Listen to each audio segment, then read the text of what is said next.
Hi, welcome to BariNation, where we support the bariatric community with humor, humility, and honesty. You've just tuned into a podcast that welcomes you into a community, a resource center, and a safe place that powers your journey towards personal wellness.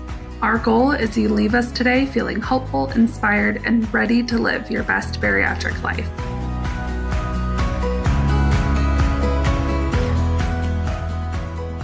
Hey friends, it's April. I am coming to you from Washington, D.C., where we are at this year's ASMBS conference.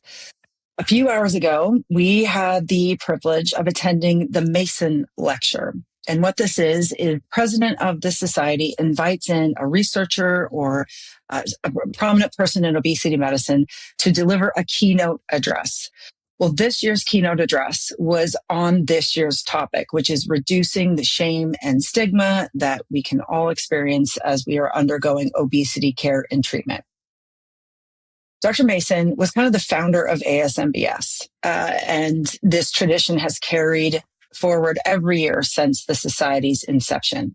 So the Mason Lecture it's a big deal, and the information and the research presented there is important.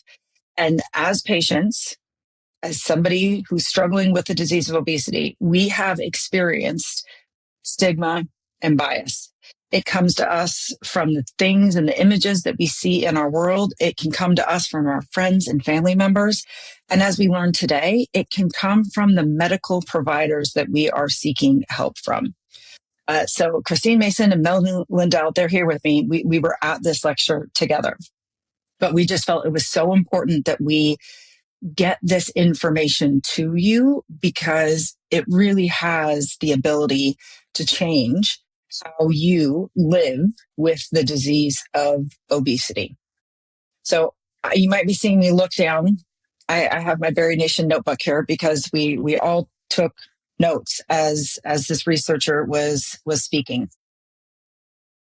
What was a really huge takeaway was the difference between internal shame and stigma that we can feel and this societal stigma that we can feel impacts us in different ways, but the same. We know that this shame and stigma can prevent us from accessing care and treatment. But the interesting thing about shame and stigma is once we've had a procedure, we can feel even more stigmatized for that decision. And research is showing now that internal or external stigma or blame or shame that we're feeling not only prevents us from onboarding treatment, but once treatment is onboarded, it can lead directly to weight recurrence. That shame and that stigma that we experience builds stress in our lives. And we reach this point of stress where we turn to coping mechanisms to help us just keep going. And for people who have the disease of obesity, those coping mechanisms play right into the disease's hand. We self-isolate. We turn to food. Oftentimes, we shy away from movement and exercise because we're feeling judged and shamed about our body size and shape. We don't seek out help, and we don't connect with our medical providers. And we don't do those things because we know that place could be a place that we're actually shamed and stigmatized. The numbers that this researcher has presented and the numbers that we learned at yesterday's keynote address said that a big chunk of the shame and stigma that patients feel actually come from the medical providers. So at today's keynote address, the three of us were sitting right next to each other and we kept taking in this information. And then we were doing one of these, right? We were looking at each other to be like, oh my gosh, I think what we've felt for patients for so many years is now being reflected in the research. And that's really powerful because our voice has really been this constant messaging of something's not right, right? I'm experiencing these things. And now the researchers, the clinicians are really wanting to understand what that is. So experiencing, shame and stigma really does prevent us from not only onboarding that treatment, but continuing treatment. I'm going to refer to my notes here again. One of the big takeaways for me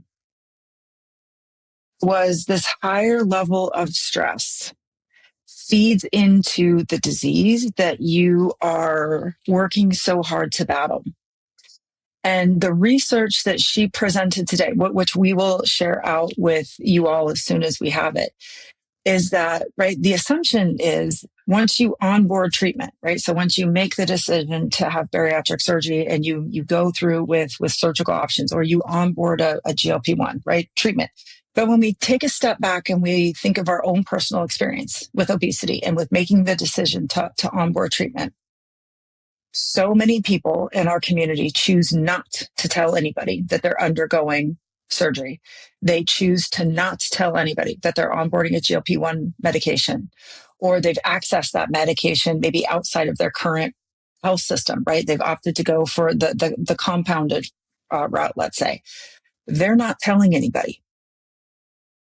Isolation, right? This retreat from the people and the places that you once used to frequent. All of a sudden, you don't feel comfortable there anymore because you're worried about the shame and the judgment and the stigma that you know could come if you tell people that you've actually onboarded treatment. In her lecture today, it was very clear, right? The ironic nature of this disease and the impact of shame and stigma is that you are stigmatized because of the disease, but then you almost face more stigma once you've made the decision to treat the disease.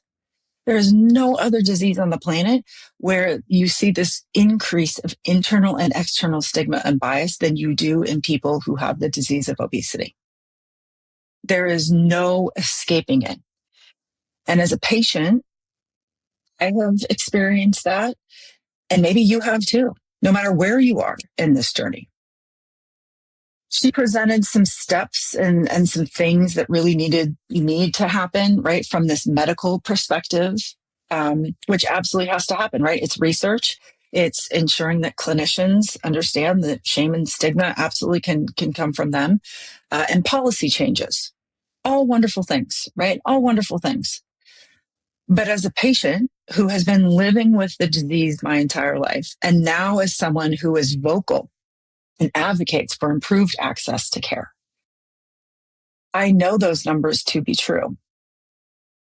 And the only thing that has helped me, I'm not going to say overcome or completely drop all of the shame and the stigma and the bias that I feel, has been community.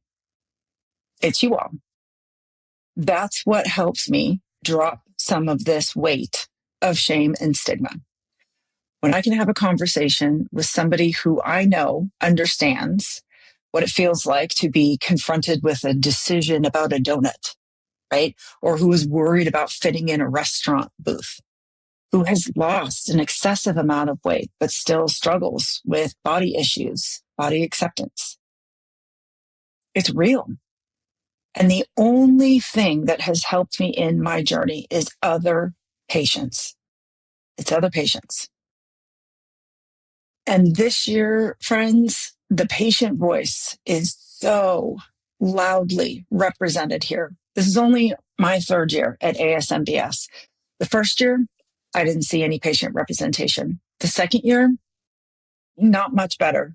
This year, you guys, the keynote speaker for the integrated health session was a patient. It was somebody who's suffering from the disease of obesity. The patient voice is everywhere. And I think they're starting to catch on. And today's Mason lecture really showed us that the research is also starting to catch on and pay attention. So what can we do with this information? Well, we can really dive in to the impacts that shame and stigma has, not only on us internally, but on us emotionally, mentally, right? Shame and stigma cause a physical, medical, right, biologic response, and it causes an emotional response. And those responses are not usually positive. Those responses feed right into the disease. So we can understand what those triggers are. And until policy and research and these other proposals have kind of caught up and they're actually happening, we can do something right now to help us mitigate the impacts of shame and stigma. We can talk with one another.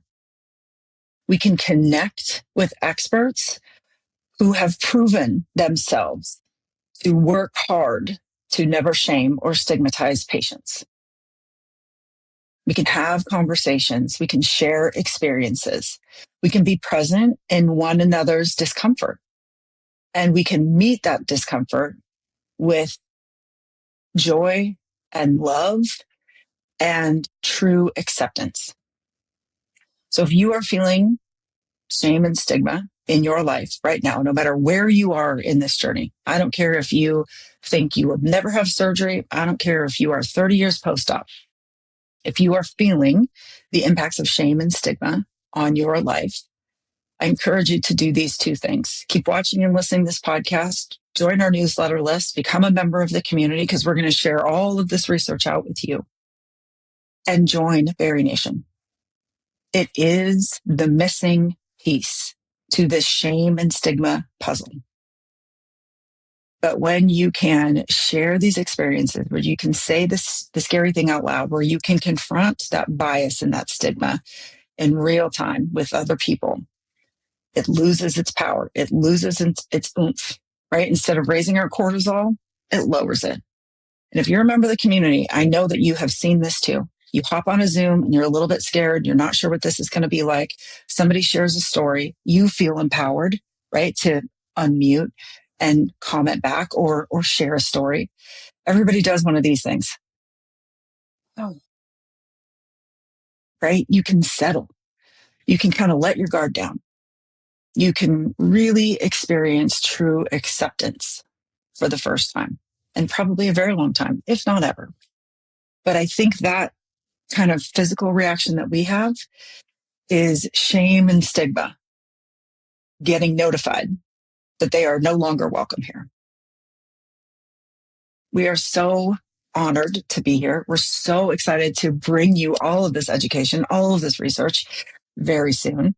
And we are just so thankful for an opportunity to have a seat at the table, to be where the research is being done, and to be surrounded by so many clinicians, surgeons, registered dietitians, nurse PAs, right? Anybody who is here to help patients treat the disease of obesity. They're here. They want to do better. They want to help you, and they are passionate about this work.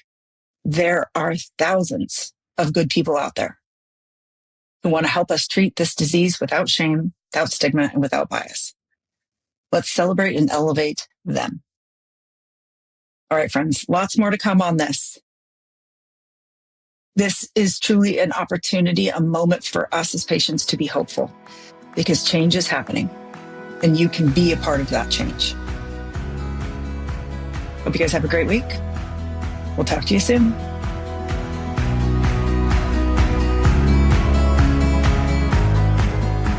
That wraps up another empowering episode of the BariNation podcast. If you enjoyed today's episode, keep the conversation going by joining the BariNation membership community, where you can attend live support events, access on-demand resources, and find a caring community. Join us at barination.mn.co.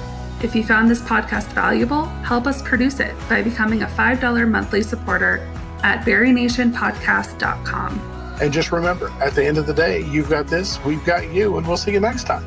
Bye, everybody.